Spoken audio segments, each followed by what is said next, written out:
প্রিয় শিক্ষার্থীরা, আশা রাখি তোমরা ভালো আছো, সুস্থ আছো। তোমরা ভালো থাকো, সুস্থ থাকো, এই শুভকামনায় আমরা আজকে আমাদের উচ্চতর গণিতের ক্লাস শুরু করছি। ক্লাস শুরু করার আগে তোমাদের সাথে দু একটা কথা বলতে হয়। সেটা হলো, তোমরা জানো যে তোমাদের অ্যাসাইনমেন্ট কার্যক্রম শুরু হয়েছে। এই অ্যাসাইনমেন্ট কার্যক্রম তোমরা স্বতঃস্ফূর্তভাবে করবে।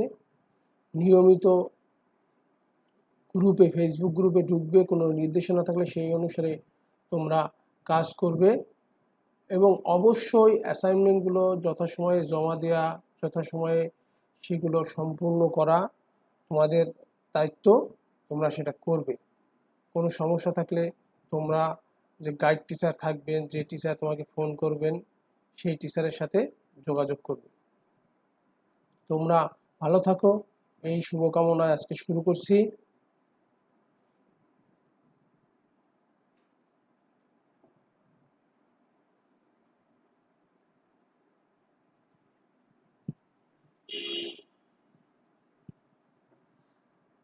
সবাইকে আজকের ক্লাসে স্বাগতম।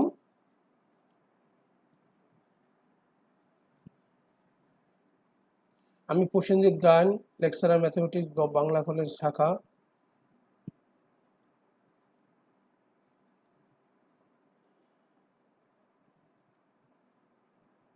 আমাদের যে চ্যাপ্টার সেটার নাম ক্যালকুলাস। ক্যালকুলাসের আমরা অন্তরীকরণ নিয়ে আলোচনা করছি এবং অন্তরীকরণের আরেকটা গুরুত্বপূর্ণ হলো পর্যায়ক্রমিক অন্তরীকরণ, অর্থাৎ বারবার কোনো ফাংশনকে আমরা অন্তরীকরণ করব, সেটা হলো পর্যায়ক্রমিক অন্তরীকরণ।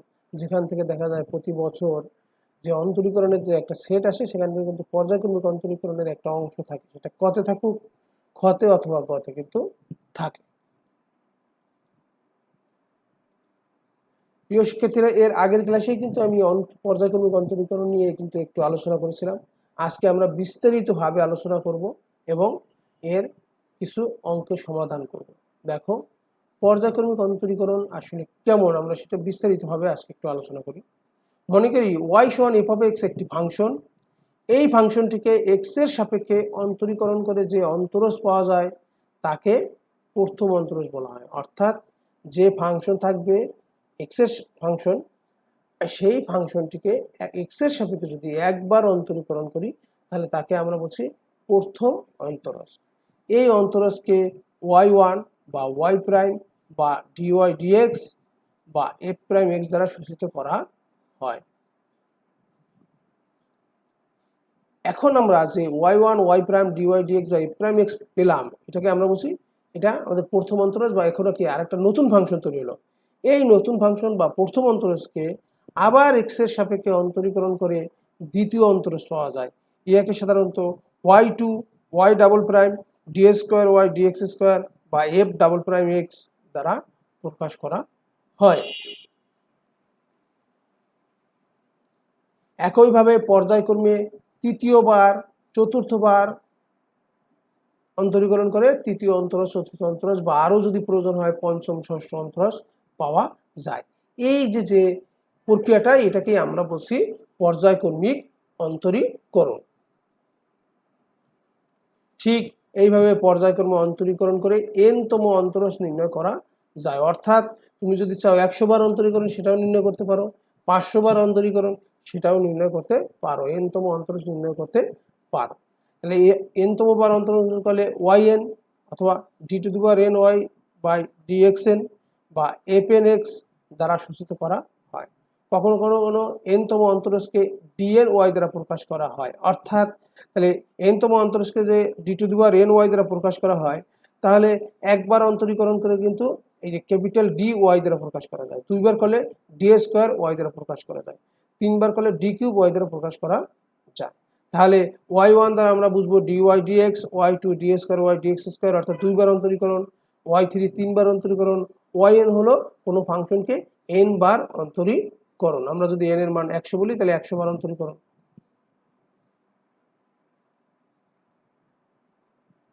এবার একটু গুরুত্বপূর্ণ, মানে আমাদের তোমার পর্যায়ক্রমিক অন্তরীকরণ করতে গেলে, অঙ্ক করতে গেলে বিভিন্ন সমস্যার সম্মুখীন হতে হয়। সেরকম এখানে একটা দেখো ddx অফ ওয়াই স্কোয়ার, অর্থাৎ আমাদের ফাংশনটা কিন্তু এখানে ওয়াই আছে, কিন্তু আমরা এক্স এর সাপেক্ষে অন্তরীকরণ করতেছি। সেক্ষেত্রে কি করতে হবে প্রথমে দেখো, সেক্ষেত্রে প্রথমে এই যে ওয়াই স্কোয়ার আছে, যে ফাংশনটা ওয়াই এর যে ফাংশনটা, সে তাকে প্রথমে ওয়াই এর সাপেক্ষে অন্তরীকরণ করতে হবে, তারপরে ওয়াই কে এক্স এর সাপেক্ষে অন্তরীকরণ করতে হবে। অর্থাৎ ওয়াই স্কোয়ারকে যদি আমরা ওয়াই এর সাপেক্ষে অন্তরীকরণ করি তাহলে পাবো 2y।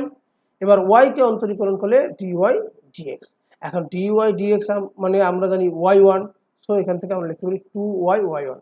So ddx Y square মানে হলো 2y y1, অথবা তুমি 2y dy dx লিখে তারপরে 2y y1 লিখতে পারো। তাহলে ddx y1 স্কোয়ার কত হবে 2y1 y2, ddx y2 square কত হবে 2y2 y3, আপ টু এরকম ddx yn স্কোয়ার হবে 2yn yn প্লাস 1। আচ্ছা, তাহলে আমরা এটা জানি ddx of y y1, ddx of y1 করলে কত হবে y2, y1 কে অন্তরীকরণ করলে y2, y2 কে অন্তরীকরণ করলে y3, yn কে অন্তরীকরণ করলে yn প্লাস 1, অর্থাৎ যে ফাংশনটাকে অন্তরীকরণ করছি তারপরের ধাপে চলে যাবে। তাহলে y কে একবার অন্তরীকরণ করলে y1, y1 কে অন্তরীকরণ করলে y2, y3 কে অন্তরীকরণ করলে y2 কে অন্তরীকরণ করলে y3, আপ টু yn কে অন্তরীকরণ করলে yn প্লাস 1 পাওয়া যায়।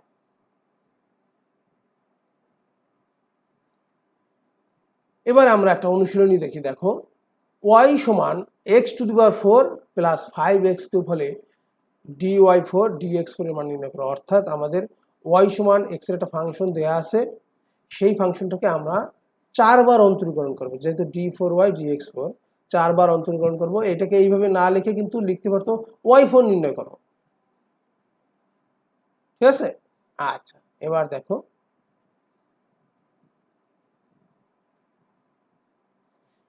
y equal x⁴ 5x³। So y কে অন্তরীকরণ করলে dy dx, x⁴ থেকে অন্তরীকরণ করলে পাই 4x³, 5x³ অন্তরীকরণ করলে পাবো কত 15x²। আমরা জানি 5x³ করলে পাওয়া যায় 3x², সো 5 × 3 করলে 15x²। এবার দ্বিতীয় অন্তরীকরণ d² dx², তাহলে এখান থেকে 3x² করলে পাবো 3x², সরি x³ অন্তরীকরণ করলে 3x², 4 × 3 অর্থাৎ 12x²। এখানে x² কে অন্তরীকরণ করলে পাওয়া যায় 2x, সো 15 × 2 30x। এটা গেল আমাদের দ্বিতীয় অন্তরীকরণ। এবার তৃতীয় অন্তরীকরণ d³ dx³, অর্থাৎ x² কে অন্তরীকরণ করলে পাওয়া যায় 2x, সো আমরা 12 × 2 24x, 30x, x কে অন্তরীকরণ করলে পাওয়া যায় 1, সো 30। এবার চতুর্থবার অন্তরীকরণ d4y dx4 ইকুয়াল, যেহেতু 24x কে অন্তরীকরণ করলে পাওয়া যায় 1, 24, 30 ধ্রুবক অন্তরীকরণ করলে 0, সো d4y dx4 সমান 24। আমার মনে হয় তোমরা সবাই অঙ্কটা বুঝতে পারছো। এটাই কিন্তু পর্যায়ক্রমিক অন্তরীকরণ। এবার আমরা আরো একটা সুন্দর অঙ্ক দেখি। y সমান sin x হলে প্রমাণ করো y4 - y = 0। দ্যাট ইজ, এখানে বোঝাচ্ছে যে y সমান sin x ফাংশনকে 4 বার অন্তরীকরণ করব, সেখান থেকে y বিয়োগ দিলে কত পাওয়া যায় 0। আমরা সেটা প্রমাণ করে দেখাচ্ছি। দেখো আমাদের দেয়া আছে y সমান sin x, এবার একবার অন্তরীকরণ ddxy ddx sin x। তাহলে আমরা জানি একবার অন্তরীকরণ ddxy কে আমরা লিখতে পারবো y1, আর sin x কে অন্তরীকরণ করলে cos x। এবার y2 অর্থাৎ y1 কে অন্তরীকরণ করলে y2, cos x কে অন্তরীকরণ করলে হয় মাইনাস sin x। y2 কে অন্তরীকরণ করলে y3, sin x কে অন্তরীকরণ করলে cos x, so minus cos x থাকলো। এবার y4, y3 কে অন্তরীকরণ করলে y4, cos x কে অন্তরীকরণ করলে পাওয়া যায় minus sin x, minus minus হয়ে গেল plus sin x, so y4 = আমরা পেলাম sin x। তাহলে y4, y মানে কিন্তু আমাদের sin x, আমাদের এই অঙ্কের ভিতরে দেওয়া আছে y সমান sin x, so y4 = y। এখান থেকে আমরা লিখতে পারি y4 - y = 0। খুবই সহজ, এটা কিন্তু 2 মার্কসের জন্য কতে আসতে পারে। সুন্দর একটা অঙ্ক। আচ্ছা, আমরা এবার পরবর্তীতে যাই। ওয়াই ইকুয়াল সেক এক্স হলে y two equal y into two y square minus one. শিক্ষার্থী বন্ধুরা আবারও খেয়াল করো, y equal to sec x হলে y two equal to y into two y square minus one. দেখো y equal to sec x আমাদের দেয়া আছে, এবার আমরা উভয় পক্ষে এক্স এর সাপেক্ষে অন্তরীকরণ করতেছি। D d x y equal to d d x sec x. আমরা জানি ওয়াই কে অন্তরীকরণ করলে ওয়াই ওয়ান, তো আমরা লিখতে পারি y one equal sec x কে অন্তরীকরণ করলে। তোমাদের কিন্তু অন্তরীকরণের যে সূত্রগুলো আমি কিন্তু আগের কয়েকটি ক্লাসেই কিন্তু প্রত্যেকটা ক্লাসের মাঝে কিন্তু অন্তরীকরণের সূত্রগুলো কিন্তু আমি তোমাদেরকে বলতাম। আমার মনে হয় তোমাদের এতদিনে অন্তরীকরণ সূত্রগুলো মুখস্থ হয়ে গেছে। সেক্ষেত্রে আমরা জানি যে ডিডিএক্স সেক এক্স কত, সেক এক্স ট্যান এক্স। এইবার আসো y one equal to sec x tan x, আমাদের তো ওয়াই টু টার্গেট, সো আরেকবার অন্তরীকরণ করতে হবে ডিডিএক্স ওয়াই ওয়ান। এইবার এখানে খেয়াল করে দেখো, আমরা যদি ডান পাশে অন্তরীকরণ করতে যাই, এখানে ডান পাশে দুইটা ফাংশন আছে, একটা সেক এক্স একটা ট্যান এক্স গুণ আকারে আছে, অর্থাৎ আমাদেরকে এখানে অন্তরীকরণের ডিডিএক্স ইউ ইন্টু ভি যে সূত্রটা আছে সেটা প্রয়োগ করতে হবে। সো আমাদের u sec x v tan x, তাহলে আমরা জানি কি ডিডিএক্স ইউ ইন্টু ভি হলো u d d x v plus v d d x u. So u আমাদের sec x d d x v tan x plus tan x d d x u sec x. Y ওয়ানকে অন্তরীকরণ করলে y two পেলাম, sec x থাকলো, d d x of tan x হলো আমাদের sec square x plus tan x d d x of sec x হলো sec x tan x. তাহলে y two equal আমরা এই জায়গাটা থেকে সেক এক্সটা কমন নিলাম, তাহলে sec square x plus tan square x. এবার দেখো y two equal to sec x sec square x, tan square x এর পরিবর্তে আমরা লিখলাম sec square x minus one, কারণ আমাদের ডান পাশটা কিন্তু দেখো ওয়াই লাগবে two y square minus y লাগবে, ওয়াই মানে কিন্তু আমাদের সেক এক্স। সো এগুলোকে আমরা এই ট্যান স্কোয়ার এক্সটাকেও সেক স্কোয়ারে পরিণত করে ফেললাম, sec square x minus one লিখলাম। এটা লেখা যায় ত্রিকোণমিতি সূত্র অনুসারে, তোমরা জানো সবাই, কারণ আমরা জানি sec square x minus tan square x equal one. So এখান থেকে আমরা লিখতে পারি tan square x one sec square x minus one. এবার খেয়াল করো y equal to sec x sec square x two sec square x minus one. So y two equal to sec x মানে আমাদের y two sec square x যেহেতু আছে two y square minus one প্রমাণিত। খুবই গুরুত্বপূর্ণ এবং সুন্দর একটা অঙ্ক কিন্তু, কারণ আমাদের অন্তরীকরণের পাশাপাশি এখানে আমাদের প্রমাণের জন্য কি করছি আমরা ত্রিকোণমিতির সূত্র ব্যবহার করেছি।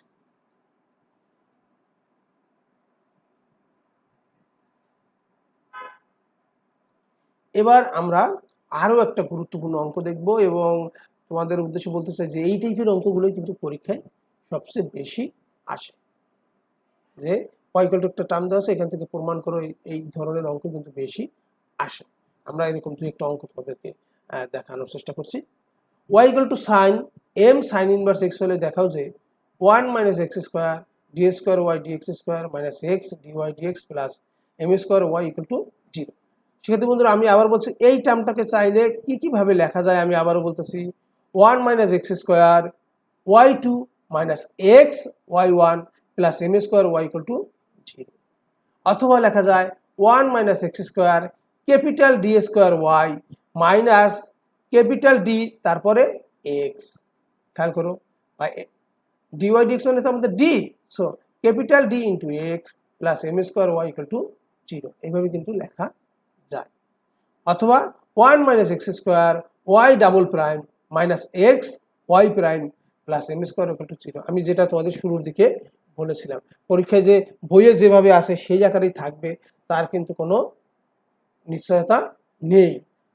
সুতরাং তোমাদেরকে বিভিন্ন টার্ম জানতে হবে, কখন পরীক্ষায় তুমি একটা বই থেকে এরকম জানলা সেটা কিন্তু হবে না। টিচার যেগুলো বলবে আরও যে হ্যাঁ এর পরিবর্তে এইগুলো হতে পারে, পরীক্ষা কিন্তু যাচাই করার জন্য সেটাই দিতে পারে যেটা খুব আনকমন থাকে, যে সবাই নাও জানতে পারে। তাহলে আমরা দেখি y equal to sine m sine inverse x, এটা আমাদের দেয়া আছে। এবার আমরা অন্তরীকরণ করতেছি উভয় পক্ষে এক্স এর সাপেক্ষে ডিডিএক্স ওয়াই। এখানে দেখো সাইনকে অন্তরীকরণ করলে আমরা জানি কস পাবো, সো সাইনকে অন্তরীকরণ করি কস এম সাইন ইনভার্স এক্স, এটা হলো সাইন। আমাদের এটুকু হলো sine theta, so cos theta. আচ্ছা, এবার দেখো আমাদের সাইনটা অন্তরীকরণ হয়ে গেছে, কিন্তু এম সাইন ইনভার্স এক্স এর অন্তরীকরণ হয়ে গেছে। সো আমাদের যে চেইন রুল ছিল যে সাইনের অন্তরীকরণ শেষ, সো আমাদের এবার অন্তরীকরণ করতে হবে এম সাইন ইনভার্স এক্স কে। এম সাইন ইনভার্স এক্স কে আমরা অন্তরীকরণ করলে কি পাই দেখো, এই যে আমাদের ওয়াই কে অন্তরীকরণ করে আমরা পেয়েছি y1 equal cos m sin inverse x। এইবার এদিকে খেয়াল করো, m sin inverse x, m গুণ আকারে আছে ধ্রুবক, তো m থাকলো, sin ইনভার্স x কে অন্তরীকরণ করলে আমরা পাবো 1/√1 মাইনাস x স্কয়ার। সো আমরা এখান থেকে পেলাম m/√1 মাইনাস x স্কয়ার। এবার আমরা উভয় পক্ষে, যেহেতু আমাদের ভাগ আকারে √1 মাইনাস x স্কয়ার আছে, উভয় পক্ষে আমরা √1 মাইনাস x স্কয়ার দ্বারা গুণ করে দিই। √1 মাইনাস x স্কয়ার দ্বারা গুণ করে আমরা বাম পাশে পাচ্ছি y1 √1 মাইনাস x স্কয়ার, ডান পাশে পাচ্ছি m cos m sin inverse x। এবার আমার কাজের সুবিধার্থে আমরা এই উভয় পক্ষকে এবার বর্গ করে দেব। দেখো, আমরা আগে আমাদের যেটা ছিল সেটাকে উভয় পক্ষে বর্গ করে দিলাম। ছিল কি y1 1 মাইনাস x স্কয়ার এর রুট, তো বর্গ করে দিলে y1 স্কয়ার হলো, রুট চলে গেল, 1 মাইনাস x স্কয়ার থাকলো, m ছিল m স্কয়ার, cos ছিল cos square m sin inverse x। বর্গ করার পরে আমরা এটা পেলাম। এবার আসো y1 square 1 minus x square m square, আমরা জানি কি cos স্কয়ার থিটা, এটা আমরাকে m sin ইনভার্স x যদি থিটা চিন্তা করি তাহলে cos স্কয়ার থিটা, তার পরিবর্তে লেখা যায় 1 মাইনাস sin স্কয়ার থিটা। তো আমরা এটা লিখলাম 1 মাইনাস sin স্কয়ার থিটা বা 1 minus sin square m sin inverse x।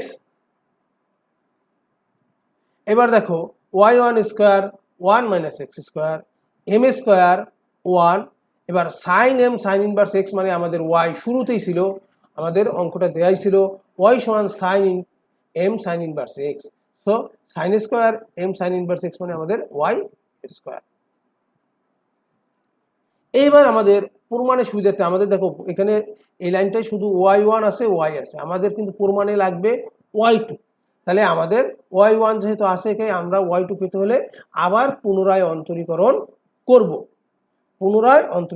তাহলে এই জন্য আমরা পুনরায় অন্তরীকরণ করার জন্য উভয় পক্ষে ddx নিয়েছি। দেখো পুনরায় অন্তরীকরণ, দেখো বাম পাশে আছে y1 square 1 minus x square, that is দুইটা ফাংশন, একটা y1 স্কয়ার আর একটা 1 মাইনাস x স্কয়ার, আর ডান পাশে আছে m square 1 minus y square, m square ধ্রুবক আমাদের থেকে গেল ddx 1 মাইনাস y স্কয়ার। এবার দেখো এখানে আমাদের দুইটা ফাংশন থাকার কারণে ইউবির সূত্র, সো y1 স্কয়ার বামে চলে আসলো, ddx 1 মাইনাস x স্কয়ার, আর 1 মাইনাস x স্কয়ার চলে আসলো ddx y1 square, u into v এর সূত্র যেটা আছে সেটা। আর এদিকে ডান পাশে m স্কয়ার 1 কে অন্তরীকরণ করলে 0, আমরা জানি y2 স্কয়ার করলে 2y1, আমি কিন্তু বলেছিলাম y2 কে স্কয়ার করলে 2y1, y1 কে স্কয়ার করলে 2y1 y2, এইরকম আকারে পাওয়া যাবে। সুতরাং এখানে দেখো এবার আমাদের এখান থেকে y1 square 1 minus x square, 1 কে করলে 0 হয়, লেখার দরকার নাই, এখানে x স্কয়ার করলে 2x, so minus 2x, 1 minus x square, আমরা জানি y1 স্কয়ার কে অন্তরীকরণ করলে পাওয়া যাবে কত, 2y1 y2, এরপর ডান পাশে m স্কয়ার, 0 আর লেখার দরকার নাই, মাইনাস 2y1। তাহলে এখানে আমাদের এখান থেকে আমরা কি পাই দেখি, এটাকে আমরা সাদাই লিখছি 1 minus x square 2y1 y2 minus 2x y1 square equal minus 2m square y1। এবার আমরা এটাকে সবগুলোকে এক পাশে নিয়ে আসলাম, 1 minus x square 2y1 y2 minus 2x y1 square plus 2m square y1 equal to 0। এবার দেখো আমাদের এই যে বাম পাশে দেখো 2y1, এখানে 2, এখানেও একটা y1 আছে, যেহেতু y1 স্কয়ার সো y1 আছে, এবার 2y1, সো 2y1 দ্বারা যদি উভয় পক্ষকে আমরা ভাগ করে দেই তাহলে আমরা কি পাই, 1 minus x square y2 minus x y1 plus m square y equal to 0। আমাদের প্রমাণটা কিন্তু এই আকারে চায় নাই, চাইছে কিন্তু দেখো এই আকারে। সো আমরা জানি y2 মানে d square y dx square, y1 মানে dy dx m square y, sorry দেখো তোমাদের এখানে এক্সটা লেখে নাই, এক্সটা লেখা ওঠে নাই, বা আমি ভুল করে ফেলছি, এক্সটা তুলতে পারি নাই, এখানে তোমরা x থাকবে, অর্থাৎ 1 মানে x square d square y dx square minus x dy dx plus m square y equal to 0। এইরকম টাইপের অঙ্ক কিন্তু পরীক্ষায় সবচেয়ে বেশি আসে। আমি তোমাদেরকে আবারও বলছি, এই ধরনের অঙ্ক পরীক্ষায় কিন্তু বেশি আসে। সেক্ষেত্রে এদিকে তোমাদেরকে ভালো করে খেয়াল করতে হবে এবং পর্যায়ক্রমিক অন্তরীকরণ খুবই গুরুত্বপূর্ণ। আমরা আরেকটা পর্যায়ক্রমিক অন্তরীকরণ এই টাইপের দেখি। একটু খেয়াল করো, আমাদের এখানে অঙ্ক হিসেবে আছে cos root y equal to x হলে দেখাও যে 1 minus x square d square y dx square minus x dy dx minus 2 equal to 0। একটু খেয়াল করো, দেখো এটাকে কিন্তু আমি আবারও বলছি 1 minus x square y two minus x y one minus 2 equal to 0 করে লেখা যায়। আবার 1 minus x square capital d square y minus capital d square d x তারপরে মাইনাস 2 ইকুয়াল টু 0 লেখা, অথবা ইভেন এইখানে লিখতে পারো মাইনাস এক্স ক্যাপিটাল ডি তারপর সামনে ওয়াই লেখা মাইনাস 2 ইকুয়াল টু 0। আবার এই যে আকারটা আছে cos root y equal to x, এই আকারে না থেকে অন্য আকারেও এই জিনিসটা থাকতে পারে, সেটা আমি দেখাচ্ছি তোমাদেরকে। দেয়া আছে cos root y equal to x, তো এখান থেকে আমরা লিখতে পারি রুট ওয়াই cos এই পাশে চলে গেলে আমরা জানি যে cos গেলে কি cos ইনভার্স এক্স হবে। So root y equal to লেখা যাবে cos ইনভার্স এক্স। তোমাদের ইনভার্স ফাংশনটা কিন্তু দ্বিতীয় পত্রে আছে, সেখান থেকে তোমরা যখন জানবে আরো সহজ তোমাদের কাছে মনে হবে। আর root y equal to cos inverse x, উভয় পক্ষ বর্গ করে দিলে y equal to cos inverse x whole square. কোনো বইয়ে কিন্তু y equal to cos inverse x whole square এটাও সরাসরি আসে। সো আমি বলতে চাই যে cos রুট ওয়াই এক্স না থেকে এই আকারেও থাকতে পারে y equal to cos inverse x whole square, অথবা root y equal to cos inverse x এই আকারেও থাকতে পারে। সেটা তোমাকে এই আকারে তৈরি করে নিতে হবে, সবসময় এই আকারে তৈরি করে নিতে হবে, অর্থাৎ কোন আকারে y equal to cos inverse x whole square এই আকারে তৈরি করে নিতে হবে। থাকলে ভালো, না থাকলেও তৈরি করে নিতে হবে। এইবার আমরা অন্তরীকরণ শুরু করি। ডিডিএক্স ওয়াই বাম পাশে গেল এক্স এর সাপেক্ষে, এই পাশে যদি আমরা এক্স এর সাপেক্ষে অন্তরীকরণ করি, যেহেতু বর্গ আছে তো 2 cos ইনভার্স এক্স। এবার আবার cos inverse x chain rule অনুসারে cos ইনভার্স এক্স কে অন্তরীকরণ করতে হবে, এই জন্য ডিডিএক্স cos ইনভার্স এক্স। তাহলে ওয়াই কে অন্তরীকরণ করলে y1 2 cos ইনভার্স এক্স, ডিডিএক্স cos ইনভার্স এক্স কে অন্তরীকরণ করলে পাওয়া যায় মাইনাস 1/√1 মাইনাস এক্স স্কয়ার। তোমাদেরকে আবারও বলছি, আমাদের অন্তরীকরণের যে সূত্রগুলো দেওয়া ছিল সেই সূত্রগুলো তোমরা ভালো করে পড়বে, এবং এই বিপরীত ফাংশনের ত্রিকোণমিতিক বিপরীত ফাংশনের যে সূত্রগুলো দেওয়া ছিল সেটাও ভালো করবে, অর্থাৎ ভালো করে পড়বে।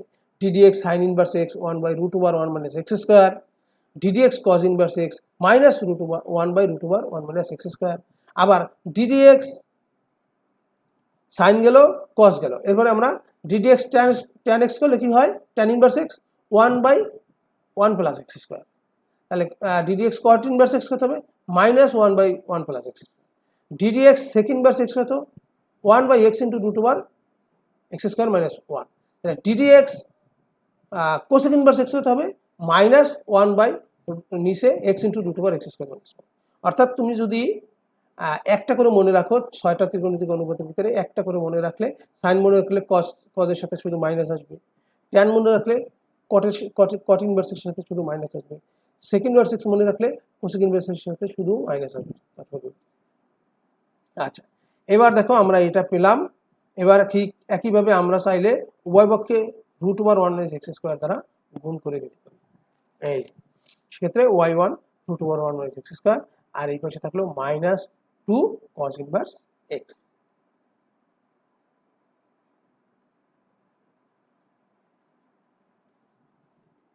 আচ্ছা, এবার আমাদের ছিল y1 √1 minus x square minus 2 cos inverse x. আমরা উভয় পক্ষ বর্গ করে দিলাম, আগের অঙ্কটার মতোই কিন্তু এবার আমরা উভয় পক্ষ বর্গ করে দিলাম। তাহলে বর্গ করার পরে আমরা পেলাম y1 square 1 minus x square 4 cos inverse x whole square. So y1 square 1 minus x square, আমরা জানি cos inverse x whole square মানেই হলো আমাদের y, cos ইনভার্স এক্স তার হোল স্কয়ার মানে হলো আমাদের y। তাহলে আমরা পেলাম y1 square 1 minus x square 4y। আমাদের প্রমাণে কিন্তু y2 আছে, অর্থাৎ d² dx² আছে। সো আমরা এইটাকে আবার অন্তরীকরণ করলে y1 থেকে আমরা y2 পাবো। পুনরায় অন্তরীকরণ করে, তাহলে পুনরায় অন্তরীকরণ করলে এখানে দুইটা ফাংশন আছে, আমাদের u * v এর সূত্র y1² আমাদের ddx1 - x², 1 - x² ddx y1²। আমাদের 4 থাকলে y কে অন্তরীকরণ করে ddx y। এবার দেখো y1², 1 কে করলে 0 হয়, x² করলে 2x, so -2x, 1 - x², y1² কে অন্তরীকরণ করলে 2y1 y2, y কে অন্তরীকরণ করলে y1। এবার খেয়াল করে দেখো 2y1 এখানে আছে, 2y1 এখানে আছে, এখানেও 2y1 আছে, তাহলে 2y1 দ্বারা যদি ভাগ করে দেই তাহলে আমরা কি পাচ্ছি দেখো, এই অংশ থেকে পাই 1 - x² y2, এখান থেকে আমরা পাই x y1, আর এখানে আমরা পাই শুধু 2। আমাদের প্রমাণ কিন্তু শেষ। আমরা y2 এর পরিবর্তে d² dx², y1 এর পরিবর্তে dy dx লিখে দিলাম। খুবই গুরুত্বপূর্ণ অঙ্ক। তাহলে আমরা যেহেতু y সমান cos ইনভার্স x এর হোল স্কয়ার দিয়ে অঙ্কটা করলাম, তো এখন কিন্তু চাইলে y সমান sin inverse x whole square দিয়ে একটা অঙ্ক হতে পারে, y সমান tan inverse x whole square দিয়ে একটা অঙ্ক হতে পারে, y সমান cot inverse x whole square দিয়ে একটা অঙ্ক হতে পারে, y সমান sec inverse x whole square দিয়ে একটা অঙ্ক হতে পারে, y সমান cosec inverse x whole square দিয়ে কিন্তু অঙ্ক হতে পারে। অর্থাৎ একটা অঙ্ক আছে, তুমি চাইলে এই অঙ্কগুলো নিচেই তৈরি করে নিতে পারো এবং সেগুলো প্র্যাকটিস করে দেখতে পারো যে কি আকারে আসে। তবে y সমান cos ইনভার্স x এর ক্ষেত্রে হোল স্কয়ার x এর ক্ষেত্রে যেটা আসছে, y সমান sin ইনভার্স x হোল স্কয়ারের ক্ষেত্রেও একই প্রমাণ আসবে। তুমি করে দেখো, একই প্রমাণ আসবে।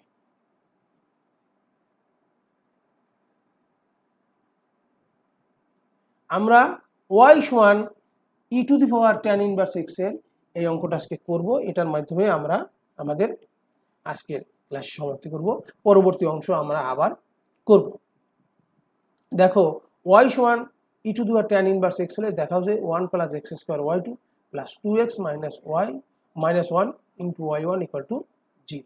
আমি আবারও বলছি, y2 এর পরিবর্তে থাকতে পারে তোমার d² dx², y1 হতে dy dx, আরো যে আকারগুলো আমরা বলছি সেগুলো কিন্তু থাকতে পারে। এবার খেয়াল করে দেখো, আমাদের y সমান e⁻tan ইনভার্স x এই আকারে না থেকেও অঙ্কটা এইভাবেও থাকতে পারে, ln y = tan inverse x, অথবা x = tan ব্র্যাকেটের ভিতরে ln y। তোমরা বিভিন্ন বই খুঁজে দেখবে এই কথাগুলো আমি যেটা বলছি সেটা আছে, যে y = e⁻tan ইনভার্স x এর পরিবর্তে লেখা থাকতে পারে tan inverse x = ln y, অথবা x = tan ব্র্যাকেটে ln y। সেই আকার থেকে আমাদেরকে সবসময় y = e⁻tan ইনভার্স x এই আকারে নিয়ে আসতে হবে, তারপর অঙ্ক করতে হবে। বইয়ের ভিতরে যে কোনো বই খুললেই দেখবা যে এইভাবে বলা আছে। সো আমরা দেখি y = e⁻tan ইনভার্স x, আমরা অন্তরীকরণ করলাম ddx y e⁻tan inverse x। আমরা জানি e⁻x কে অন্তরীকরণ করলে e⁻x হয়। সো e⁻tan ইনভার্স x কে অন্তরীকরণ করলে e⁻tan ইনভার্স x, পুনরায় tan ইনভার্স x কে অন্তরীকরণ করতে হবে, এই জন্য লিখলাম ddx tan ইনভার্স x।